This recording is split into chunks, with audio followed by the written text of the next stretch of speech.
우리 그 다음으로 가면서 조금 더 나눌까요? 네.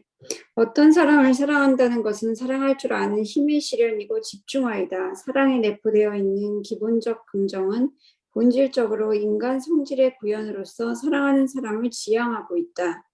한 사람에 대한 사랑에는 인간 자체에 대한 사랑이 내포되어 있다. 윌리엄 제임스가 말하는 이른바 일종의 노동 분업, 이러한 분업에 의해 우리는 우리 가족을 사랑하지만 타인에 대해서는 아무런 감정도 갖지 못한다는 사랑에 대한 기본적 무능력을 보여주는 표시이다. 인간에 대한 사랑은 흔히 생각되는 것처럼 특별한 사람에 대한 사랑에 뒤따르는 추상적인 것이 아니라 비록 발생적으로는 특별한 개인에 대한 사랑에서 획득된다 하더라도 특별한 사람을 사랑하는 전제이다. 여기서 다음과 같은 결론이 나온다.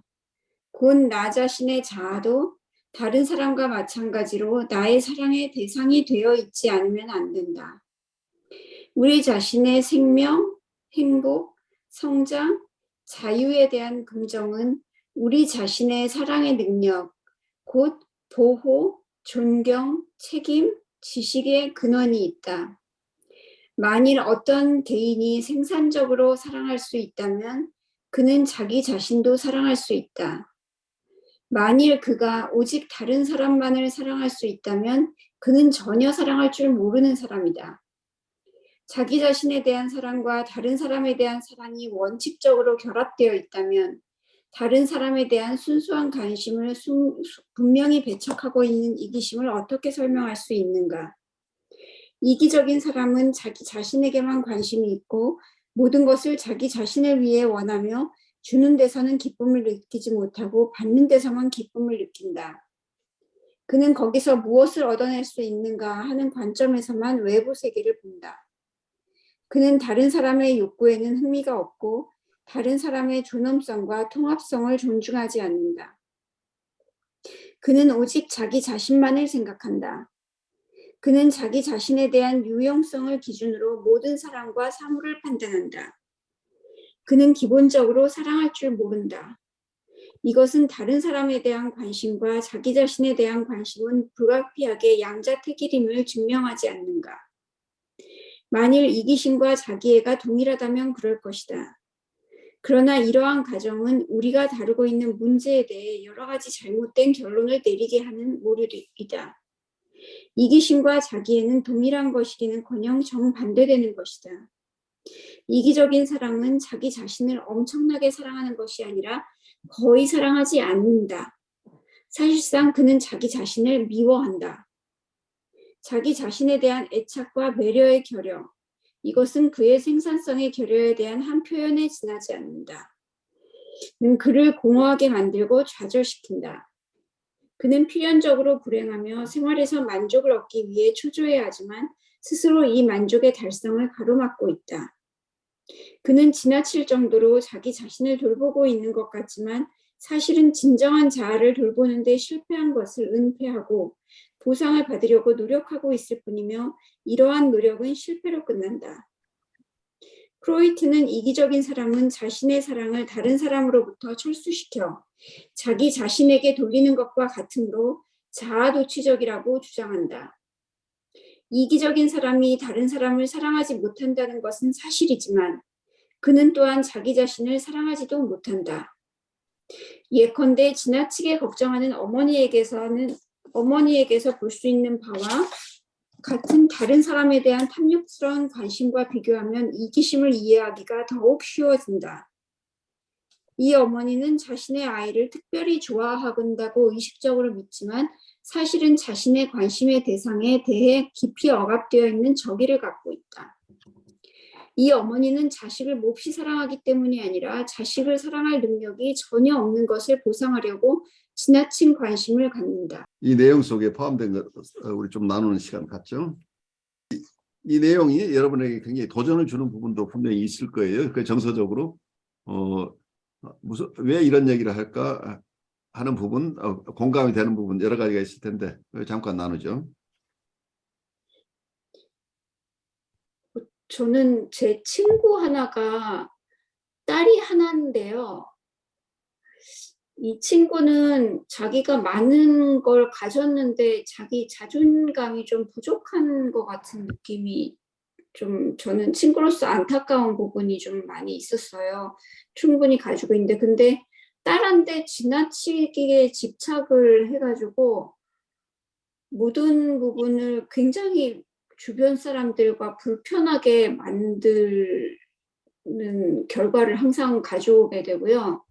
그게 딸에 대한 애정이라고 본인은 생각하는데 제가 옆에서 느끼는 그 감정에 그거는 공격성 같은 느낌이에요. 약간 자기 자신에 대한 공격이기도 하지만 딸한테 대한 어떤 굉장한 사랑의 얘기를 하는 것 같은 느낌인데 다른 사람들한테는 굉장히 질투의 감정과 굉장히 어떤 이기심의 어떤 그런 느낌 같은 느낌을 딸 얘기할 때마다 옆 사람이 약간 느끼는 그 감정이 느껴져가지고 옛날부터 그게 좀 이상하다고 생각을 했었어요. 어, 객관적으로 볼 때는 솔직히 말하면 자기밖에 몰라요. 딸이. 예, 자기밖에 모르고 그 친구는 모든 사람이 자기 딸한테 굉장히 헌신적으로 했으면 하는 그런 마음을 자꾸 표현을 해요. 그런데 그러니까 딸이 굉장히 자기밖에 모르는 어떤 셀피시한 상태에 있죠 지금. 예. 그런데 그 셀피시한 입장에 있는 딸을 어머니는 공감해내고 있는 것처럼 보이죠? 묘하게. 근데 그거를 굉장히 부추기는 느낌이에요. 어렸을 때부터 지금까지. 그러니까 다른 사람은 전부 자기 딸에게 잘해야 된다고 이렇게 얘기하고 있잖아요. 예. 그리고 항상 자기 딸이 충분히 관심받지 못하고 뭐가 하는 거를 다른 사람의 실패로 그걸 돌려요. 그러니까 다른 사람의. 자기 실패가 아니고 다른 사람들이 자기 딸을 돌봐야 된다고 지금 초대하고 있는 거죠. 예. 심지어는 굉장히 이상하다고 생각했는데 딸이 옛날에 레슨을 받는 선생님의 집이 저희 집 옆이었는데 10분이 남았다는 거예요. 그러면서 우리 집에 와서 기다리래요. 기다리게 하고서는 가래요. 그래서 왜 그렇게 하냐 그랬더니 얘가 10분 먼저 선생님 댁에 가면은 민망할까 봐 그게 걱정된다는 거예요. 그러니까 그렇게 너무 사소한 부분까지도 다른 사람이 좀 이상하다고 생각하는 부분까지도 너무 지나치게 집착을 하고 야, 나 그러면은 네 딸 올 때 내가 집에 있어줘야 되잖아. 그냥 거기서 기다리라 그래. 그러면은 언니는 그것도 못 들어주냐 그러면서 그걸 불평을 해요. 그러니까 그러니까 모든 상황을 그렇게 만들어요. 이분은 자기 딸하고 자기를 하나의 분리되지 않은 상태, 통합된 상태로 지금 놓고 주위에 있는 사람들에게 내 딸한테 너 잘해. 그 얘기는 나한테 잘하는 얘기잖아. 예, 근데 하여튼 아까 항상 느끼는 게 지금 와서 생각을 해보면은 이 친구가 그럴 이유가 없는데도 불구하고 자기에 대한 자존감이 굉장히 낮은 것 같고요. 그렇죠. 굉장히 그, 약한 거죠. 예. 예, 그거를 굉장히 딸한테 그거를 이렇게 투사하면서 굉장히 딸이 모든 거에 그냥 뛰어났으면 하는 그게 너무 강하기 때문에 모든 사람을 질투의 대상으로 돌려버리는 느낌이 들어서 이 구절을 읽는 순간 딱 그 그러니까 친구가 생각이 났어요. 묘하게 우리 혼선이죠. 이율배반이란 말이에요. 한편에서는 아이를 이상화하고 있는데 한편에서는 아이가 충분하지 않은 결핍된 아이로 지금 만들어내고 있잖아요. 그러니까요. 그러니까 충분히 그 정도면은 애 치고는 잘하는 건데도 불구하고 한편에선 굉장히 부족하다고 내 딸이 더 잘할 수 있는데 더 1등 해야 되는데 더 이뻐야 되는데 항상 이게 항상 앞서 있어요. 그러니까 이상적인 대상을 만들어내서 그 상대방으로 하여금 그 이상적인 대상이 되라고 하는 것이 얼마나 심해적이에요. 그러니까 아이 입장에 견딜 수가 없는 거죠. 아이가 웬만큼 잘해도 잘한다는 칭찬을 하기보다는 좀 더 하라고 지금 부추기고 있는 거죠, 결국은. 예. 그게 딸한테도 계속 부족하다는 느낌을 줄 것 같아요. 엄청나게 치매적이고 컨트롤하고 있잖아요. 이게 예. 사랑이 아닌 거죠. 이렇게 되면 일반적으로. 그러니까 어떤 면에서는 자기의 몸에 자기 자신의 일부로만 존재하는 딸이잖아요. 예. 자기가 원하는 모습으로 있어 달라고 계속 내가 원하는 모습의 사람이 되라고 지금 강요하고 있는 거죠. 그래서 아이 입장에서는 어머니로부터 돌봄을 받는다기보다는 어머니는 무서운 대상이죠. 자기가 원하는 대로 자기를 개조시키려고 하는 이런 대상이 되니까. 그래서 본인은 이걸 사랑이라고 우기지만 아이 입장에서는 엄청난 침해로 느낄 가능. 의식 속에서는 사랑이라고 받아들일 수 있을지 모르지만 무의식 속에서는 엄청난 어떤 분노나 적개심을 느낄 수 있죠, 아이가. 근데 네. 이 적개심이나 분노는 어쩌면 이분이 자신이 자기의 부족함에 대한 분노나 적개심일 가능성이 높죠. 자기 셀프 이스템이 약한 분이니까. 결국 자기가 결핍된 사람으로 자기를 바라보는 게 너무 힘든 사람이죠. 그래서 그것을 그 역할, 이걸 채우는 역할을 딸에게 맡기고 있죠. 네가 채워지면 내가 채워지는 거니까. 그러니까 아이가 이상적인 모습이 된다고 하는 건 자기가 이상적인 모습이 되는 거니까 아이와 자기를 구별해내지 않고 있으니까. 그럼 너는 가문을 빛내라. 그러니까 가문을 빛내는 사람이 되라는 얘기 이분에게서는 엄마를 빛내는 사람이 되라고 요구하고 있는 거니까. 그래서 아이 입장에서는 엄청나게 파워풀한 총독을 만나서 고생하는 식민지 백성이 돼 있는 거죠, 지금. 독립운동을 할 수 없는 상황이 돼 있는 상황이에요.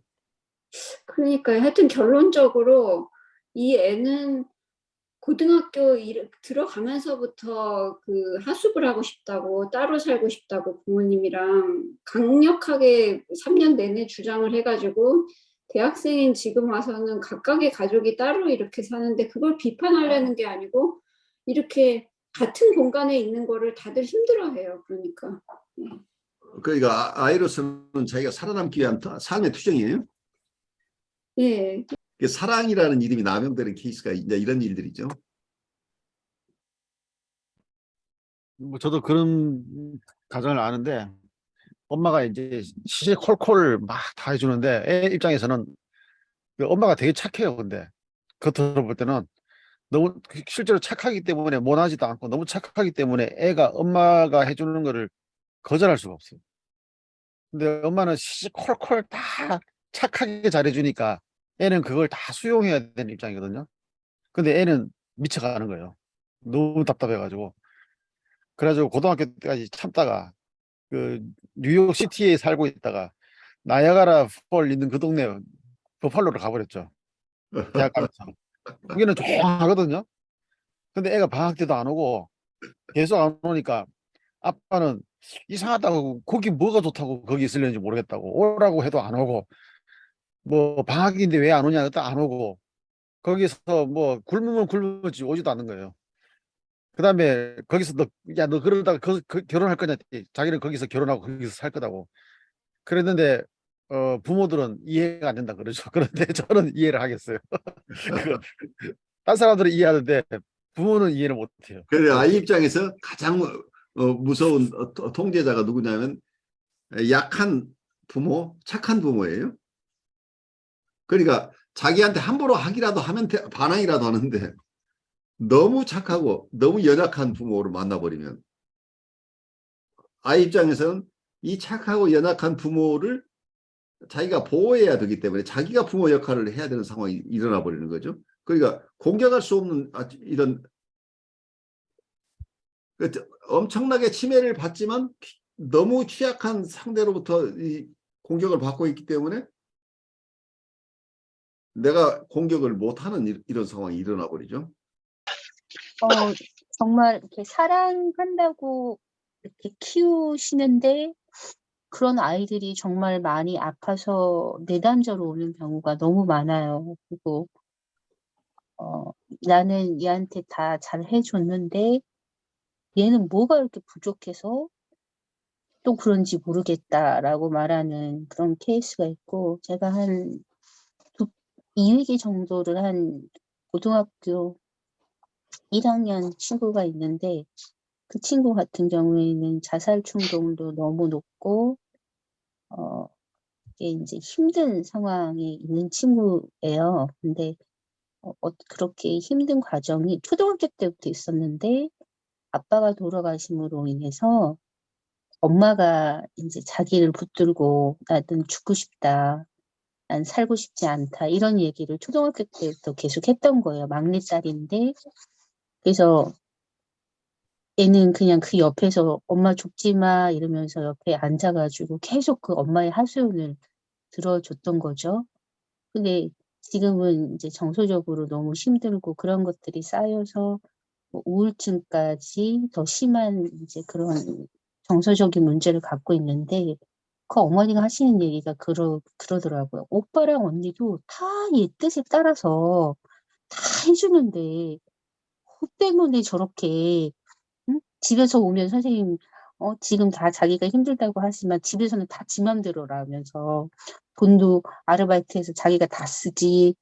그리고 오빠가 또 뭐 사주면은 또 그거 하지. 언니가 또 해주면 또 뭐 하지. 이러면서 그렇게 얘기를 하시는 분이 생각이 났어요. 그래요. 저는 이 94, 5페이지 이렇게 읽으면서 느낀 게 뭔가 거부감이 드는데 이 거부감이 뭘까 생각을 해보니까 사실은 제가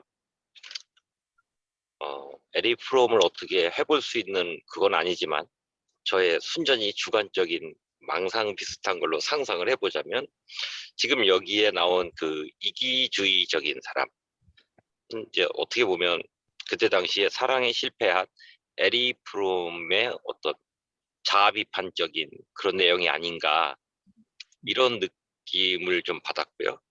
그리고 이제 거기에서 나오는 이제 나쁜 어머니에 대해서는 대충 봐서 그런가 저희 선입견이겠지만 에리 프롬의 어머니 어머니에게 가진 그 어떤 맺힌 감정을 이런 식으로 표현하지 않았을까 하는 그런 생각이 들었고 왜 에리 프롬은 사랑을 이렇게 대중강연적으로 들으면 뭔가 그럴듯할 것 같은 이런 식으로 왜 썼을까 여기까지 이제 생각을 넘어가면서 짧은 시간 이제 뒤에 그 에리 프롬의 이제 연인 관계 도표를 이렇게 봤더니 이제 원래 약혼녀가 있었는데 친한 친구가 뺏어가고 그리고 이제 어떤 그 정신과 의사 프리다라는 여자와 사귀었는데 이제 보니까 이제 전이 감정에 의해서 사귀었는데 이 프리만이라는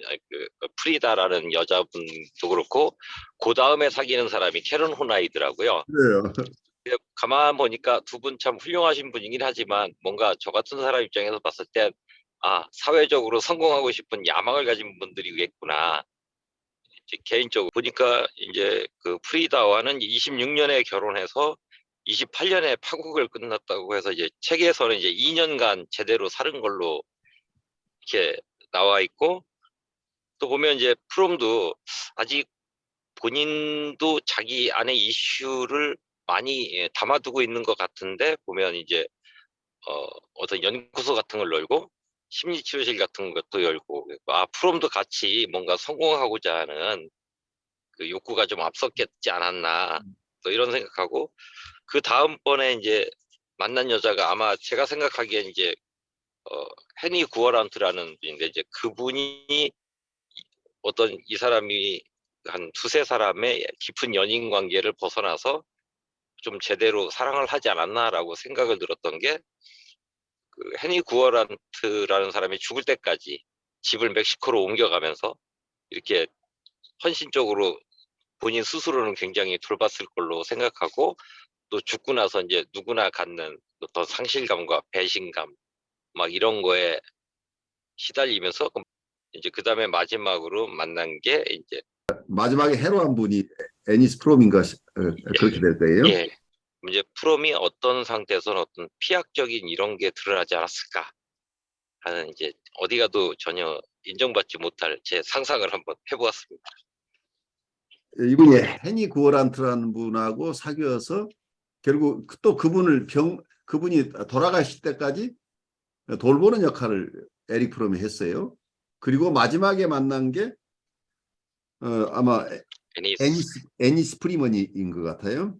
헨이라는 분을 무척 사랑해서 결국 그분이 병사하는 이런 과정까지 잘 돌보았는데 자기가 사랑을 베풀었는데 그분도 잃어버리고 몇 달 후에 프롬은 새로운 사람을 사귈 용기를 되찾았다. 이게 아마 213쪽에 나중에 여러분들 보시면 처음으로 미국 여성을 만났는데 바로 엘라바마 출신의 애니스 프리먼이었다. 애니스는 남편을 3명이나 잃은 미망인이었다. 마지막 남편과는 인도에서 살았지만 그가 죽은 후에 미국으로 돌아왔다. 이 여성은 프롬이 그때까지 사귀었던 어떤 여자와도 달랐다. 아주 매력적이고 육감적이었고 직업적 야망은 없었어도 동등한 대화 상대였다. 프롬은 그녀와 사랑에 빠져 1953년 12월에 결혼했다. 그녀는 그를 따라 멕시코로 이주했다. 두 사람은 그녀의 계획에 따라 캐르나바카에 집을 짓고 1956년부터 1973년까지 살았다. 그녀는 그가 몇 달씩 미국에 출장 갈 때 따라갔고 미국 정치 및 군비 축소 운동, 평화 운동과 관련된 그의 활동을 지지했다. 이렇게 해서 멕시코에 이주해서 사신 분이 애니스라는 분인데 이분은 이미 결혼해서 자녀를 두었던 분하고 마지막에 해로한 것으로 보이는데 그 마지막에 정착하신 분이 아주 매력적이고 육감적이고 직업적 야망은 없었어도 동등한 대화 상대였다. 이게 아주 어떤 선배님의 생각했던 어떤 그 부분을 잘 입증해주고 있죠. 그 이전에는 야망에 가득 찬 어떤 이런 대상들과 많이 교류를 했었는데 마지막에 정착하신 분은 뭐라고 할까요? 여기서 매력적이고 육감적이었다고 아까 이모셔널 부분을 아주 금기시하는 것 같은 사랑은 그런 게 아니라고 했지만 마지막에 정착한 것은 지적인 것보다는 오히려 정서적이고 육감적인 이런 여성하고 마지막에 해로를 한 게 아닌가 싶어요. 그래서 프롬이 자기가 썼던 책 사랑의 기술은 1956년에 발행한 것인데 이런 에릭 프롬이 많은 사랑의 여정을 경험한 거죠.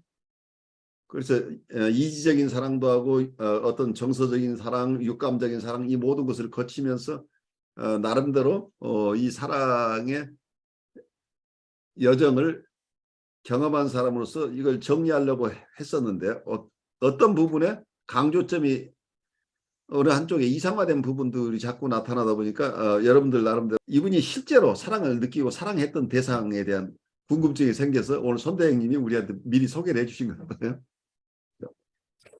저는 아까도 말씀드린 것처럼 이 사랑이라는 게 그냥 처음부터 삶의 여정이 처음부터 끝까지 똑같은 일관된 사랑을 쭉 해나가는 게 아니고 그렇죠. 대상에 따라 달라지기 때문에 자기라는 일관성을 가지고 있지만 사랑이라는 것은 불연속적일 수도 있다라는 생각이 들거든요.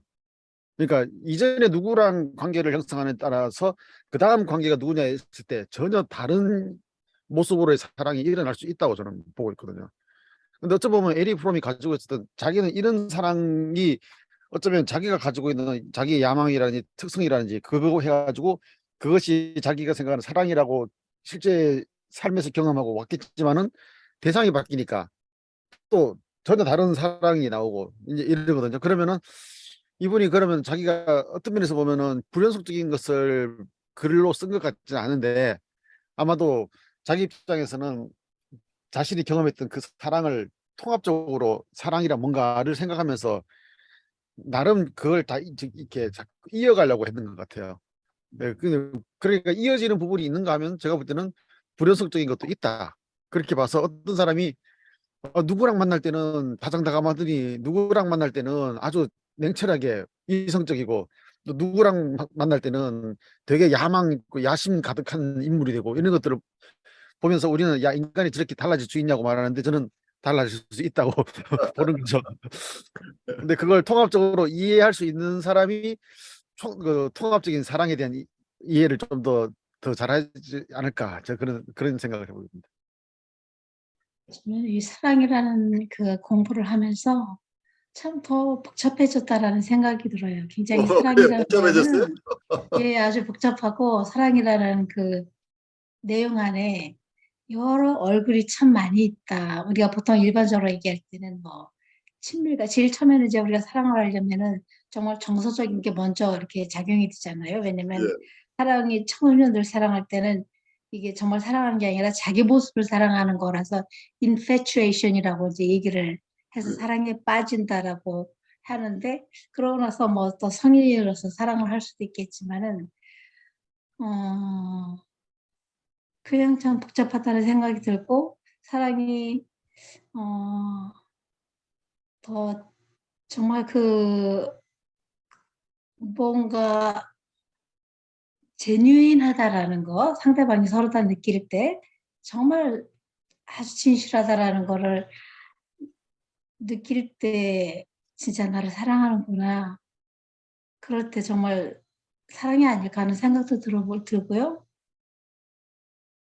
아무튼 복잡해요. 제가 여러분들 얘기를 많이 들으니까 생각이 참 많이. 그, 혼란스러움이 필요할지도 모르죠. 많은 사람들은 많은 다양한 경험들을 하는데 우리가 하나의 용어를 가지고 많은 경우에 사용하기 때문에 언어로부터 오는 혼란도 많이 있겠죠. 수녀님의 얘기는 에릭 프롬이 이 책의 어디에선가 이런 얘기를 했던 것을 기억을 해요. 우리의 삶 속에 어떤 우리 안에 인격 안에 여러 주변적인 것도 있지만 우리의 중심 부분이 있는데 우리의 중심 부분과 상대방의 중심 부분이 서로 맞닿아야 이게 사랑이 아니겠느냐 이런 얘기. 그냥 이렇게 기억나네. 예, 하트 예, 투 하트. 예. 그렇죠. 이제 그 음, 부분이죠. 그러니까 음. 우리 내 셀프라고 하는 것은 사실은 통합된 셀프가 아니고 많은 경험들을 통칭해서 셀프라고 부르고 있을 뿐이지도 몰라요. 통합되어 있다고 하지만 거기는 또 엄청나게 비어있는 공간일지도 모르죠. 그렇게 얘기를 하니까 그 자신 안에 있는 원래 어릴 때부터 채워지지 않은 empty core라는 게 아마 그렇죠. 있을 때, MT 그리고 코어가 있는 우리가 거죠. 셀프가 여러 가지, 우리가 셀프가 있고 어떤 때는 어떤 대상하고 만나면은 이런 셀프가 나오고, 우리가 그렇죠. 이런 셀프가 나오기 때문에 그때마다 아까 목사님이 얘기하신 대로 사랑이 상대방에 따라서 달라지는 게 아닐까? 그런 생각도 들기도 하고요. 그래 우리 수현님이 많이 자유스러워지셨어요. 여러분들 덕분에. 혼란스러움은 우리의 자유로 가는 길이죠. 또 한편에서는. 최근에 저희 나라에서 좀 인기가 많았던 드라마 중에 하나가 나의 해방일지라는 그런 드라마가 음. 있었는데, 거기에 이제 저희가 쓰지 않았던 이제 사랑이란 단어를 작가가 나를 음. 추앙해라라는 그런 걸 해서 이제 그 추앙이란 단어가 엄청 많이 젊은 친구들 언어에서 이제 유행이 됐었거든요. 제가 이제 오늘 쭉 전체적으로 에릭 프롬이 자기 어떤 사랑에 대한 거를 이제 정말 어떤 본질적인 사랑에 대한 것들을 얘기를 하지만 나중에 그의 사랑의 스토리를 쭉 봤을 때 이 문구가 참 저는 딱 들어왔어. 213페이지에 그 프롬은 해니와의 무력한 이별과 아니스에 대한 사랑으로 비로소 어린 아이의 애착에서 벗어난 사랑의 능력을 발견했다. 이런 표현을 여기 저자가 썼는데, 아까 그 손대영 선생님께서 표현하셨던 것처럼 그가 많이 고뇌했고 그거에 따라서 사랑하는 여인들을 만났을 때에 따라서 그가 이렇게 느껴왔던 사랑에 대한 그런 여러 다양한 그런 모습들이 있어서 어떤 사랑이라는 이게 만약 이게 저희가 이 세계에 존재하는 사랑이라면 애니에게는 사랑이 요만큼 또 애니스에서는 요만큼 그래서 어떤 이 조그만 각각이 느꼈던 그 사랑의 그런 여러 가지 모습들이 이렇게 통합적으로 다 뭉쳐져서 이 어떤 고민한 흔적의 책이 이 사랑의 기술이 아닌가 이런 생각이 들었고, 그게 이제 젊은 친구들 저희 나라에서 센세이션하게 했던 추앙하라는 그게 그 단어가 주는 어떤 강렬함으로 원래 그 사랑하지, 그 친구가 나는 너를 사랑하지 않을 거라고 얘기를 했지만 나중에 결론적으로 사랑을 하게 되거든요. 그 예. 드라마를 보면. 그래서 거기에서의 이제 사랑을 하지 않겠다라고 얘기를 했지만 나를 추앙해라라는 것을 계속하면서 너에게 사랑할 수 있는 기회를 계속 줬다라는 메시지로 저는 좀 그거를 느꼈었거든요. 그래서 여기에서도 프롬이 그분들을 또 그분들이 프롬과 서로 할 수 있는 기회를 계속 줌으로 사랑에 대한 것들을 좀 이렇게 표현한 것은 아닌가 이런 생각이 그냥 졸라서 정리가 좀 안 됐지만 네 어떻게 이제 네 그렇습니다. 네. 정리가 잘 되면 이제 수업에 안 들어와요. 그러니까 여러분들 정리가 안 되는 게 지금 맞아요. 그러니까 여러분들이 너무 빨리 완성하려고 하시지 말고 우리 천천히 가면서 이게 많은 경우에 어떤 사랑이라고 우리가 얘기하는 것 중에 아까 감각적인 것, 정서적인 것, 지적인 것 이런 것들이 다 포함되어 있죠.